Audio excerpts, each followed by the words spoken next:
কৃষ্ণ কৃষ্ণ প্ৰকাশ কৰিছে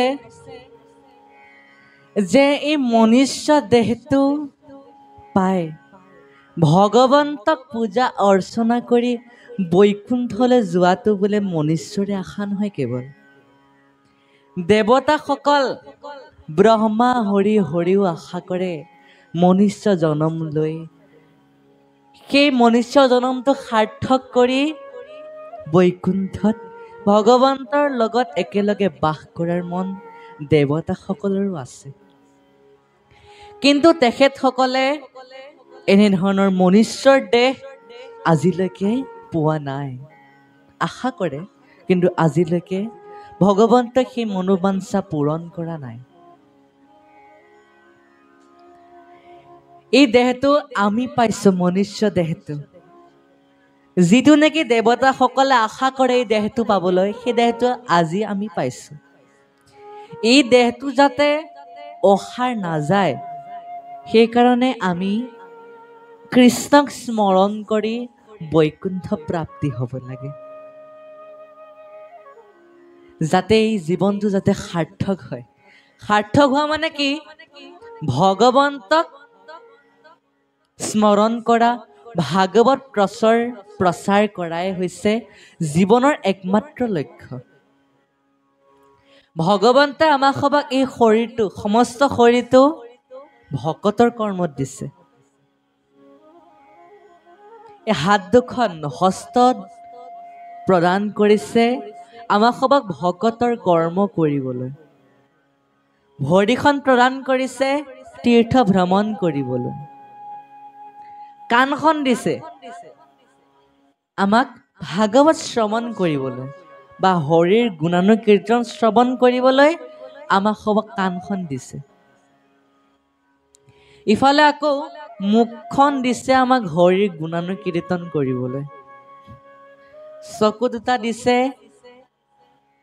আমাক ভকত দৰ্শন কৰিবলৈ ভকত দৰ্শন মানে ভগৱন্ত দৰ্শন ভকত দৰ্শন কৰিবলৈ চকু দিছে নাকটো দিছে আমাক তুলসীৰ ঘ্ৰাণ ল'বলৈ তুলসীৰ ঘ্ৰাণে যদি আমি নলওঁ তেনেহ'লে দ্বিতীয় স্কন্ধৰ কবিৰ উপদেশত কৈছে যে আমি যি উশাহ লৈ আছো এয়া বোলে আমি এনেই লৈ আছো এই উশাহ লৈ থকাটোতকৈ নোলোৱাই ভাল বুলি কৈছে আমাক হ'ব এই উশাহটো লৈ থকাতকৈ নোলোৱাই ভাল বহুতো উদাহৰণ প্ৰদান কৰিছে আমাক কীৰ্তনতো সমস্ত শৰীৰৰ বিষয়ে কীৰ্তন ঘোষাত প্ৰকাশ পাইছে এতিয়া পদত প্ৰকাশ কৰিছে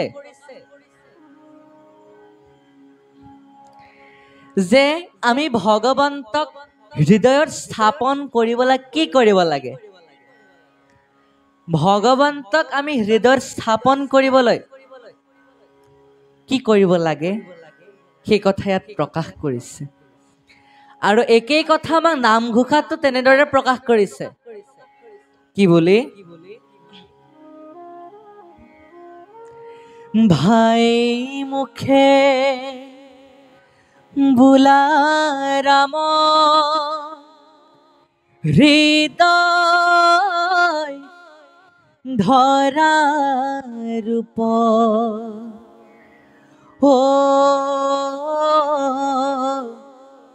এতেকে মুকুতি পাইবা কহিলো স্বৰূপ যে হে ভাই তুমি মুখেৰে ভগৱন্তৰ নামটো লৈছা ভাল কৰিছা লৈ থাকিবা সদায় কিন্তু তুমি ভগৱন্তৰ নামটো লোৱাৰ লগতে আৰু এটা কাম কৰিবাচোন তুমি মুখেৰে ৰাম নামটো লোৱাৰ লগতে হৃদয়ত ভগৱন্তৰ চৰণ যুগল স্মৰণ কৰিবা তুমি এতেকে মুকুতি পাবাই আৰু তোমাৰ হৃদয়ত ভগৱন্তৰ স্থিতি ল'ব বিৰাজমান হৈ থাকিব সেই কথা আমাক সুন্দৰভাৱে প্ৰকাশ কৰিছে যদিহে আমি এই কৰ্মটো এবাৰ হ'লেও কৰিছো মুখত ৰাম নাম লোৱা হৃদয়ত যদি চৰণ যুগল এবাৰ হ'লেও যদি ধাৰণ কৰিছো তেনেহ'লে আমি বোলে মুক্তি পামেই এইটো কোনো চিন্তিত হোৱা কথা নহয়, আমি মুক্তি পামেই। এইটো সাক্ষাতে ভগৱন্তই প্ৰকাশ কৰিছে। আকৌ এটা নামঘোষাৰ শেষৰ ফালে প্ৰকাশ কৰিছে দুটা পথ। আমাক ইয়াতো সেই কথাই প্ৰকাশ কৰিছে। প্ৰথম কথা হৈছে আমি কোনটো পথেৰে যাম আৰু কোনটো পথেৰে নাযাম, সেই কথা আমি চিন্তা কৰিব লাগিব। নামঘোষাত কৈছে যে হে ভাবুক ভাই, ভজ ভগৱন্তক ভক্তি ভাৱে, ভগৱন্তক ভজিয়া পৰম গতি পাৱে। এই ভাবুক ভাই, ভজ ভগৱন্তক ভক্তি ভাৱে, ভগৱন্তক নভজিয়া চলয় যমথাৱে।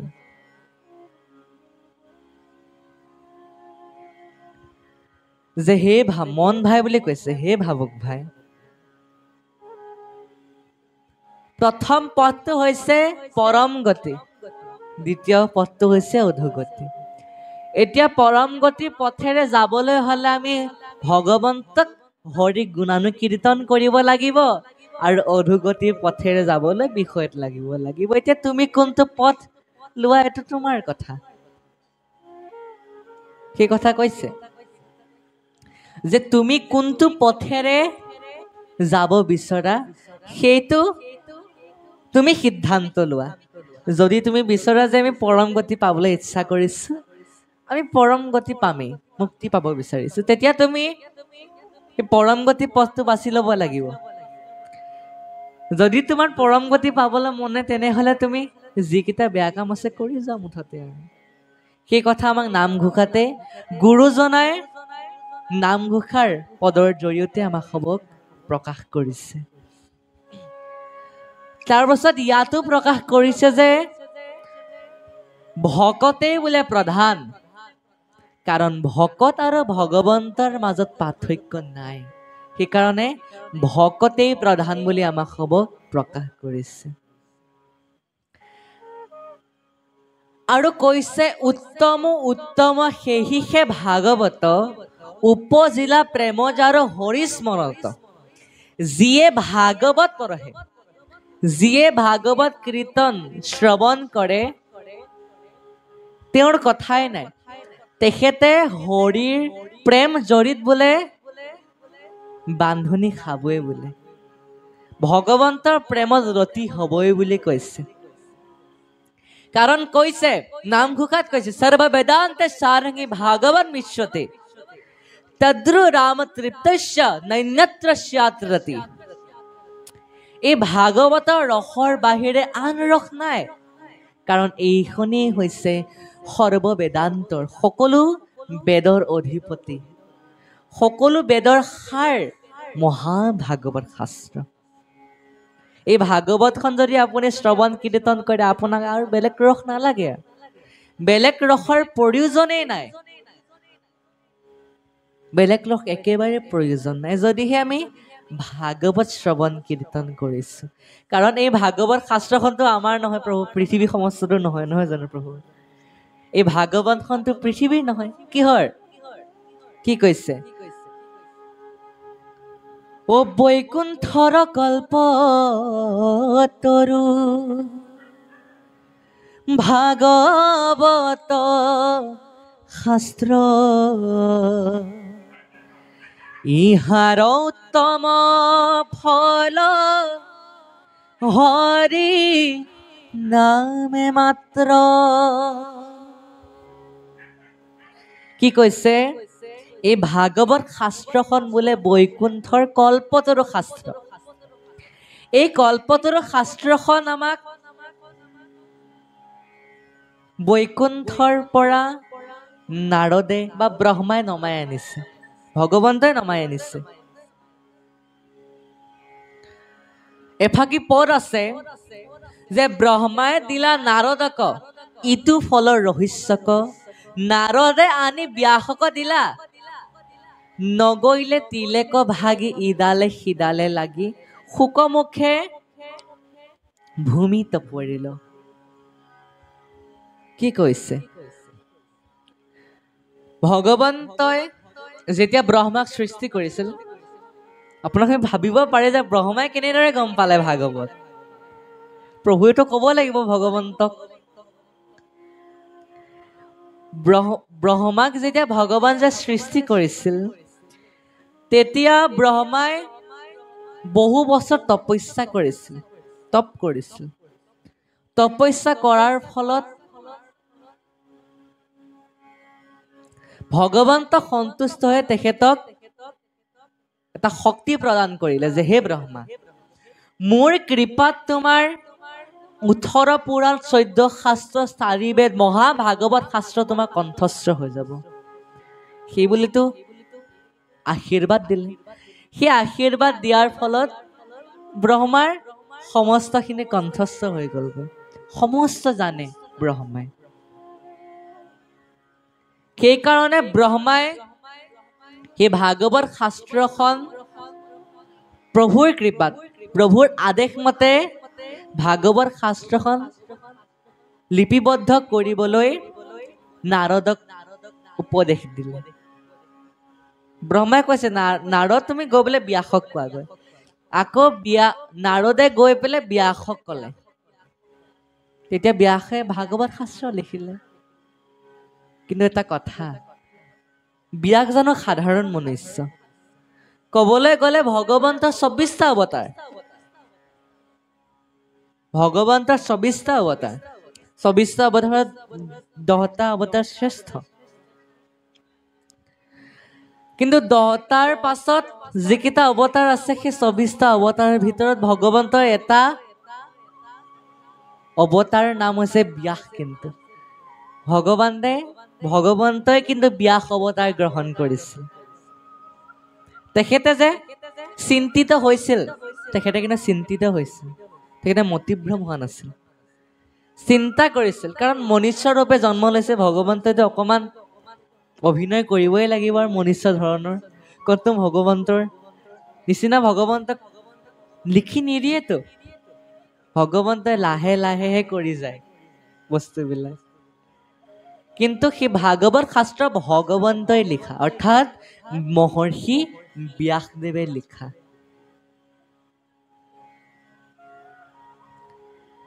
সেই মহৰ্ষি ব্যাসদেৱে লিখাৰ পাছত সেই জ্ঞান আকৌ শুকদেৱক প্ৰদান কৰিলে, ভাগৱতৰ জ্ঞান।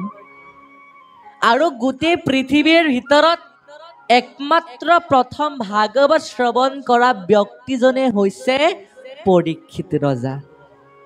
প্ৰথম ভাগৱত শ্ৰৱণ কৰিছিল পৰীক্ষিত ৰজা।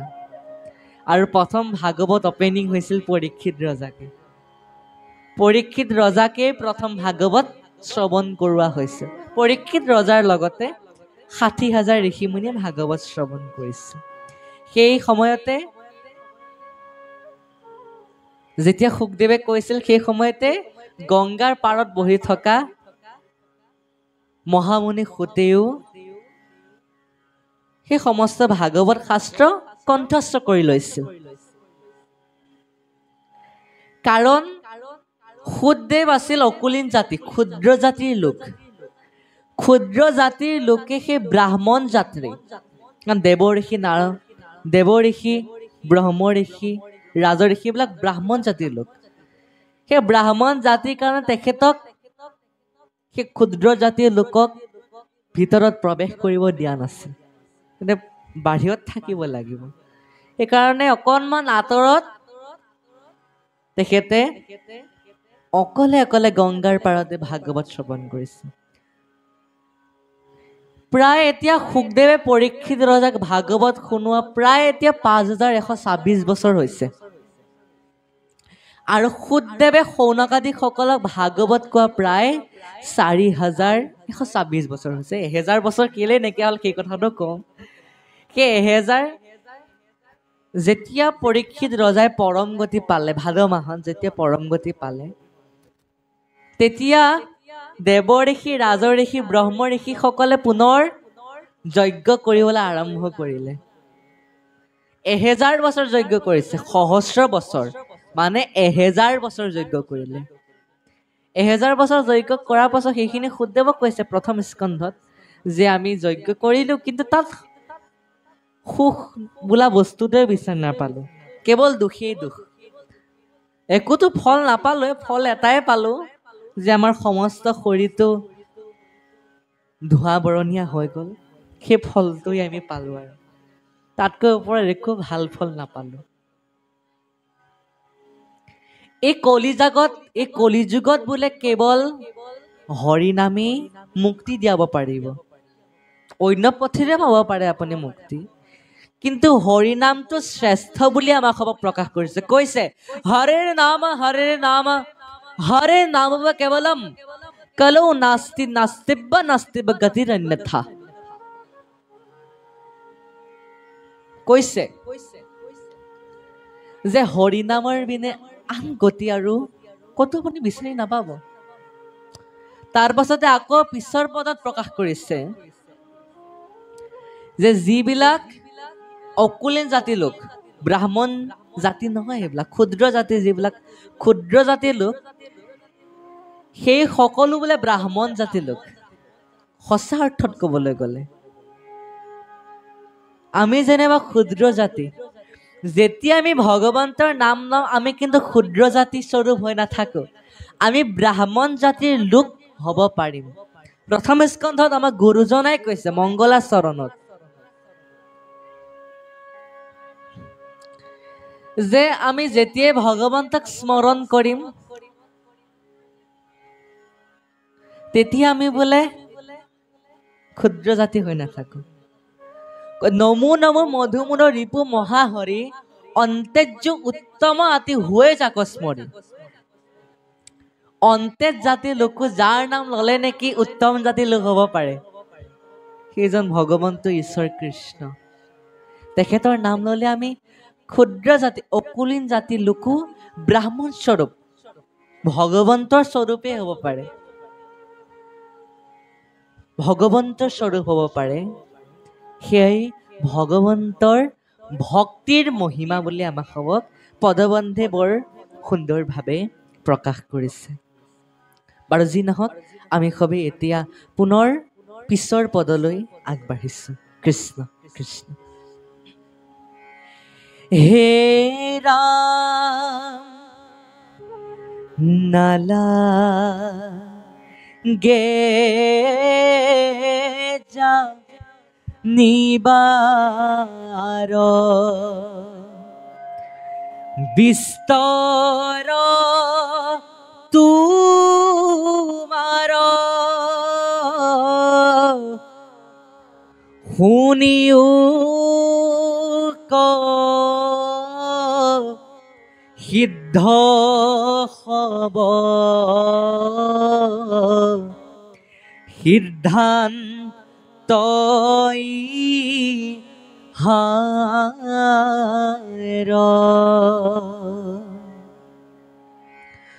কৰৈ সংসাৰৰ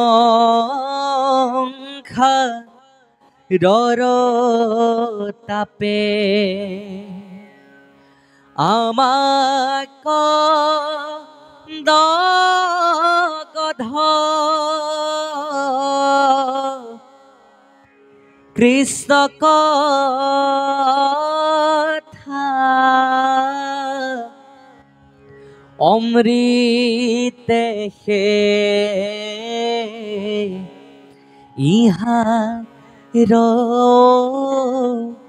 সদ। ইয়াত বৰ সুন্দৰ কথা এটা প্ৰকাশ কৰিছে। কি প্ৰকাশ কৰিছে? যে মায়া সংসাৰৰ পৰা ওলাব পৰা একমাত্ৰ এটাই ঔষধ আছে। ঔষধ বুলি কৈছে আমাৰ ইয়াত কৃষ্ণ কথা অমৃতেহে ইহাৰ ঔষধ। এটাই ঔষধ আছে, সেইটোৱে হৈছে কৃষ্ণ কথা, অমৃতময় কথা। আৰু আপোনাক সবে যিকণ সময় শ্ৰৱণ কৰে একান্ত মনেৰে এক অমৃতময় কথা শ্ৰৱণ কৰিব। কাৰণ দ্বিতীয় স্কন্ধৰ ভাগৱত ধৰ্মৰ অধ্যায়টিত বৰ সুন্দৰভাৱে প্ৰকাশ কৰিছে যে কৃষ্ণ কথা অমৃতক পিও সাৱধানে কৰিও যতন যাবে প্ৰাণ থাকে মানে। এই কৃষ্ণ কথা বোলে সাধাৰণ কথা নহয়, এই কৃষ্ণ কথা বোলে অমৃতময় কথা। যি অমৃত নেকি আমি পান কৰোঁতে একান্ত মনেৰে পান নকৰিলে দিগদাৰেই আছে অলপ। কাৰণ এই কৃষ্ণ কথা আমি সাধাৰণভাৱে ল'ব নালাগে। যিহেতু অমৃতময় কথা, সেইকাৰণে এই অমৃতময় কথা অতি সাৱধানেৰে পান কৰিব লাগে। কীৰ্তনত কৈছে, যদি আমি ভাগৱত যেনিবা অন্য এজনে ব্যাখ্যা কৰি আছে, কৈ আছে, ধৰি লৈছো অন্য এজনে কৈ আছে, ইফালে পাঠক প্ৰভুজনে পাঠ কৰি আছে, দুয়োজনে গুণানুৰ কীৰ্তন কৰি আছে আৰু আপোনালোকে শ্ৰৱণ কৰিব লাগে মাথো। এতিয়া কীৰ্তনত লিখা আছে, যদি অইনে কৈ আছে, পাঠ পঢ়ি আছে আৰু আপুনি নিজেও নুশুনে, আনকো শুনিবলৈ সুবিধা নিদিয়ে, আনকো শুনিবলৈ সুযোগ নিদিয়ে, তেনে ব্যক্তিক পাতাল নৰকত গৈ যমদূতে কি শাস্তি প্ৰদান কৰে জানে?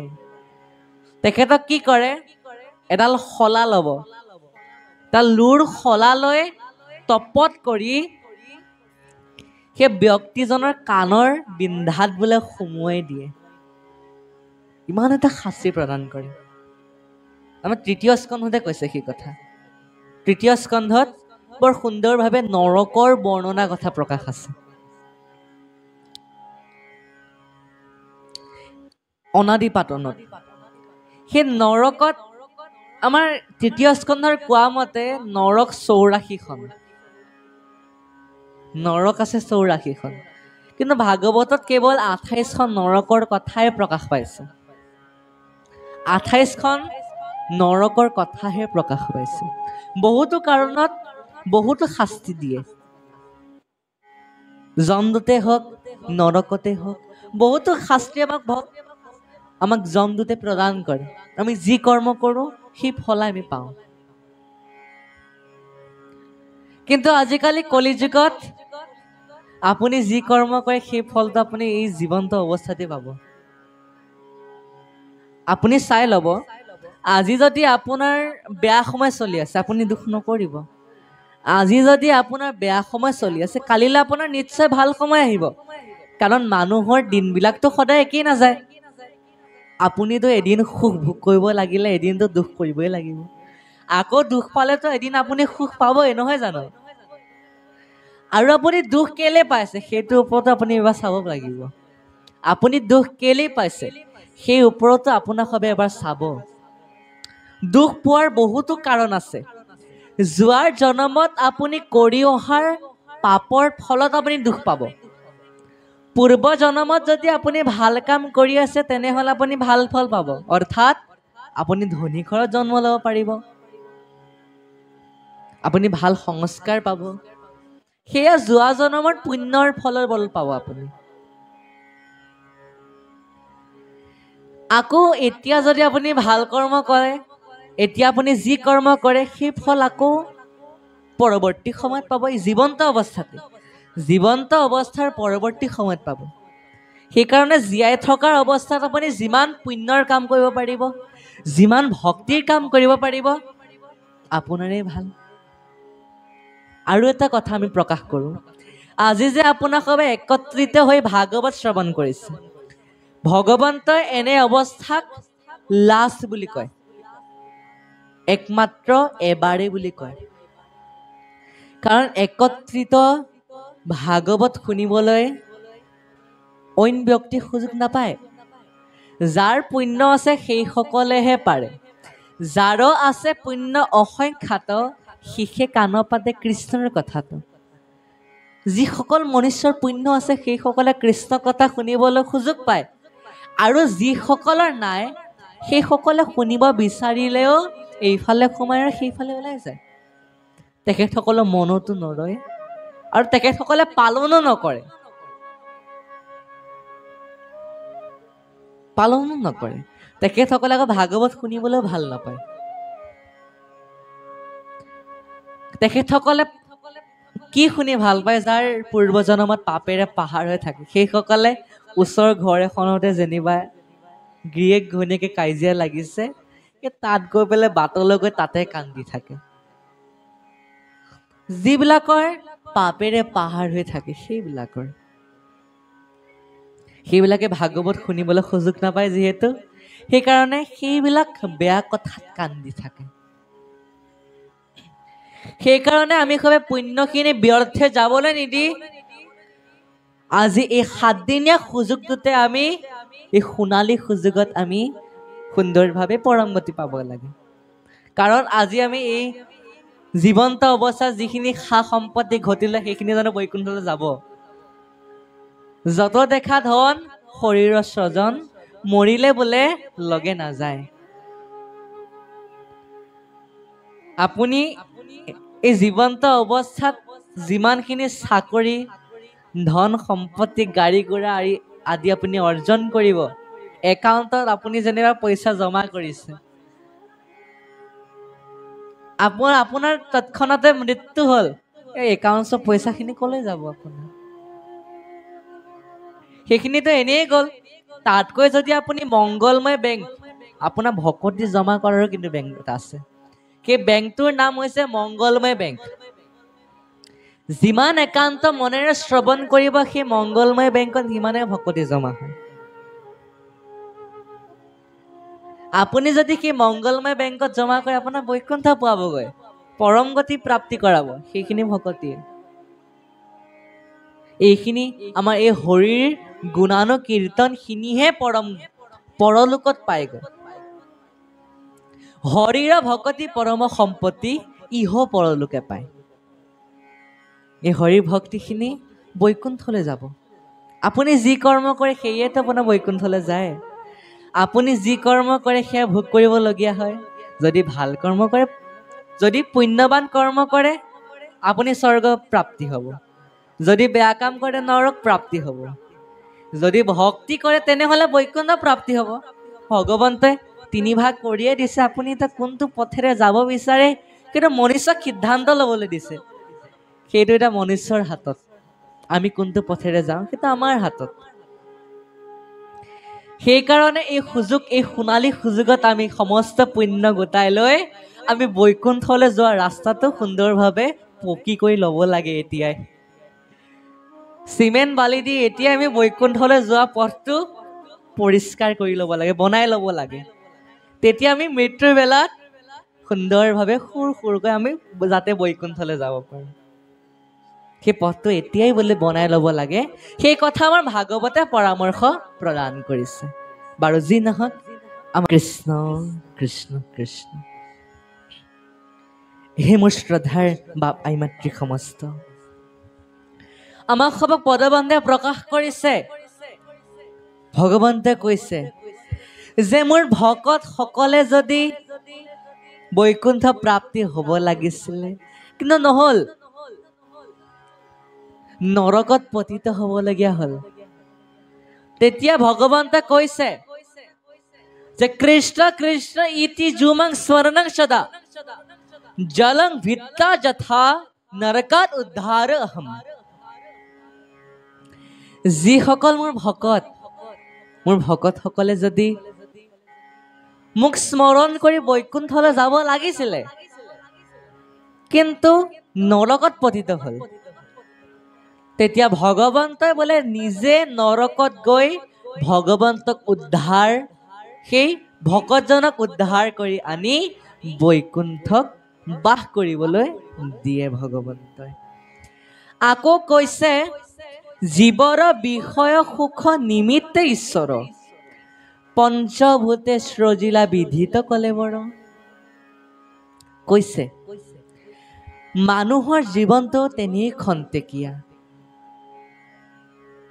মানুহৰ জীৱনটো তেনে খন্তেকীয়া অৰ্জুনে কৃষ্ণক কৈছিল যে হে কৃষ্ণ তুমি মোক এনে এটা বাক্য লিখি দিয়া যি বাক্য নেকি মই সুখত দেখিলেও দুখী হওঁ আৰু দুখত দেখিলেও যাতে সুখী হওঁ এনেকুৱা এটা শব্দ মোক তুমি লিখি দিয়া সেই বুলি কোৱাত ভগৱন্তে কি লিখিলে জানে?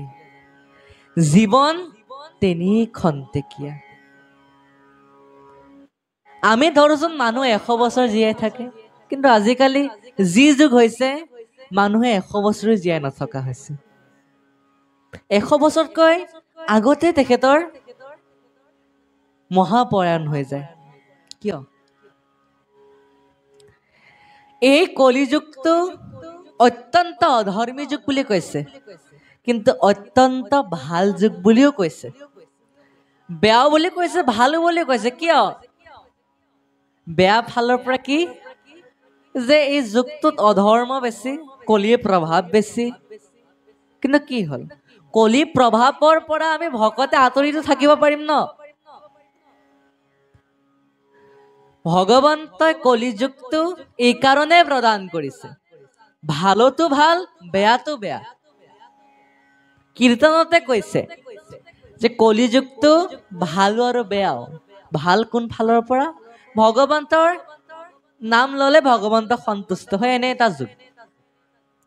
যি যুগত নেকি ভগৱন্তই একো নিবিচাৰে ভকতসকলক, ভকতসকলে যদি ভগৱন্তৰ নামত যদি জল অকণমানে দিয়ে, তাতে ভগৱন্ত সন্তুষ্ট প্ৰাপ্তি হয়, তাতে ভগৱন্ত সন্তুষ্ট হয় বোলে। সেইকাৰণে আজিকালিৰ যুগত ভগৱন্তক যিয়ে অৰ্পণ কৰে, আপুনি যি ভগৱন্তক স্মৰণ কৰে তাতেই ভগৱন্ত সন্তুষ্ট বোলে। অন্য ভগৱন্তক প্ৰয়োজন নাই, অন্য ভগৱন্তক নালাগে। আকৌ নামঘোষাতে আমাক কলিৰ পৰা আঁতৰি থাকিবলৈ আমাক পথ প্ৰদানে কৰিছেচোন। তেনেহলে কলি যে আমাৰ গাত আছে, কি গেৰাণ্টি আছে? কলি যে আমাৰ গাত থাকিব বা ভকতসকলৰ গাত যে থাকিব, কোনো কথাই নহয়। সেইটো নিশ্চিতভাৱে ক'ব লাগিব যে ভকতসকলৰ গাত কলি নাই। তাৰ বাবেও এটা পথ আমাৰ দ্বিতীয় স্কন্ধত প্ৰকাশ কৰিছে, শৰীৰত আছে কলি কৃত যত দুখ, গুচুকা প্ৰথমে কৰা হৰি হৰি ঘোষ। ভাগৱত শুনাৰ আগতে আমাৰ এই শৰীৰটো কলিময় হৈ থাকে। মায়া বন্ধনত আমি মজি থাকো কাৰণে এই শৰীৰটো বোলে আমাৰ কলিময় হৈ থাকে, কলি লাগি থাকে। এই কলি বোলে আমাৰ শৰীৰটোৰ পৰা আঁতৰিবলৈ আমি প্ৰথম ভগৱন্তৰ নাম ল'ব লাগিব। ভগৱন্তৰ নাম ললেহে বোলে কলি আঁতৰি যায়। অন্য পথ এই কলিযুগত নাই বুলি কৈছে। আকৌ এটা নামঘোষাত গুৰুজনে আমাক প্ৰকাশ কৰিছে পদৰ মাধ্যমেৰে। কি কৈছে? যদ্যপি কলিতা বিৰল প্ৰচাৰিতা তথাপি অৱলোকিতান বিষ্ণু ভক্তিৰ নাম মহাপ্ৰভাৱ। কি কৈছে? এই কলিযুগটোত কেৱল কলিয়ে কলি, সমস্ত ভূততে কলিয়ে ব্যাপী আছে এতিয়া। সেইকাৰণে কলিৰ পৰা আমি আঁতৰি থাকিবলৈ আৰু আমাৰ পৰা কলি আঁতৰি থাকিবলৈ আমি ভক্তিৰ ভগৱন্তৰ গুণানুকীৰ্তন কৰিব লাগিব। অৰ্থাৎ আমি ভগৱন্তৰ গুণানুকীৰ্তন আদি আমি প্ৰচাৰ কৰিব লাগিব। আমি প্ৰচাৰ কৰিলেহে বোলে কলি আমাৰ পৰা আঁতৰি থাকিব। অসমীয়াত আমাৰ অসমীয়াৰ পদফাকি কৈছে, অসমীয়াতে সেই ফাঁকি পদে প্ৰকাশ কৰিছে আমাৰ নামঘোষাত। সেই কলিৰ পৰা আঁতৰি থকা একমাত্ৰ পথেই হৈছে হৰিৰ গুণানুকীৰ্তন বা ভগৱন্তৰ গুণানুকীৰ্তন প্ৰচাৰ হোৱা। প্ৰচাৰ হোৱাতে আটাইতকৈ ভাল কৰ্ম বুলি প্ৰকাশ কৰিছে। তাৰ পাছত কৈছে যে আমাৰ যে জীৱনটো খন্তেকীয়া, আমাৰ এই শৰীৰটো কিহেৰে নিৰ্মিত? আমাৰ এই শৰীৰটো কিহেৰে নিৰ্মিত? পঞ্চভূতেৰে নিৰ্মিত। পানী, আকাশ, বতাহ, অগ্নি আৰু মাটি বা পৃথিৱী, এই 5 তত্ত্বেৰে গঠিত আমাৰ শৰীৰটো। শ্ৰীমদ গীতাত কৈছে আমাৰ এই শৰীৰটো 5টা তত্ত্বেৰে গঠিত। জল, বায়ু, আকাশ, পৃথিৱী আৰু অগ্নি। এই পাঁচ তত্ত্বেৰে গঠিত। পুনৰ আকৌ এই পাঁচ তত্ত্বতে মিলি যাব। তেনেহলে আমি এই শৰীৰটোক লৈ অহংকাৰ কৰা কি দৰকাৰ প্ৰভু সমস্ত? আমি কিয় অহংকাৰ কৰিব লাগে শৰীৰটোক লৈ? কোনো দৰকাৰে নাই নহয়। এই শৰীৰটোক লৈ অহংকাৰ কৰা একো দৰকাৰ নাই, কাৰণ এই শৰীৰটো আমাক খন্তেকীয়া শৰীৰ, পাঁচটা তত্ত্বেৰে গঠিত হব, পুনৰ পাঁচটা তত্ত্বতে মিলি যাব। আমাৰ যে ব্যক্তি এজনৰ মৃত্যু হয়, ব্যক্তিজনৰ যে মৃত্যু হয়, আমি সেই মৃত্যুত কেতিয়াও দুখ পাব নালাগে। আমি যিদৰে এযোৰ কাপোৰ লেতেৰা হলে যিদৰে আমি এযোৰ কাপোৰ পৰিত্যাগ কৰি আন এযোৰ কাপোৰ পৰিধান কৰো, ঠিক সেইদৰে এই আত্মাটো, এই শৰীৰটোৰ ভিতৰত বিৰাজ কৰি থকা আত্মাটোৱে কাপোৰৰ দৰে এই আত্মাটো, এই শৰীৰটোক পৰিত্যাগ কৰি আৰু বেলেগ এটা শৰীৰলৈ যায়। যদিহে এই শৰীৰটোৱে ভাল কাম কৰে, তেনেহলে আকৌ অন্য এটা শৰীৰলৈ যাব নালাগে আৰু অন্য এটা শৰীৰ প্ৰাপ্তি নহয় আৰু সেই আত্মাটোৱে পৰম বৈকুণ্ঠ প্ৰাপ্তি হয়। যদি ভাল কৰ্ম কৰে, ভক্তি কৰিলে আকৌ পুনৰ শৰীৰ ধাৰণ কৰিব নালাগে, বৈকুণ্ঠ প্ৰাপ্তি লগে লগে হৈ যায়। তাৰ পাছতে মায়াই উপাধি প্ৰাণী সৃজিলা আশেষ, তাতে অন্তৰ্যামী ৰূপে ভৈলন্ত প্ৰৱেশ। যিহেতু পঞ্চভূতেৰে আমাৰ নিৰ্মিত হয়েছে, সেইকাৰণে আমাৰ এই শৰীৰটো বোলে মায়া থাকেই, মায়াই লিপ্ত হৈ থাকে অনবৰতে। সমস্ত প্ৰাণীতেই মায়া বিৰাজমান হৈ থাকে। মায়া বিৰাজমান হৈ থকাৰ কাৰণে আমি ভগৱন্তৰ নাম ললে সেই মায়া বোলে আঁতৰি যায়। মায়া আঁতৰি যায় বুলি আমাক ইয়াত প্ৰকাশ কৰিছে। তাৰ পাছতে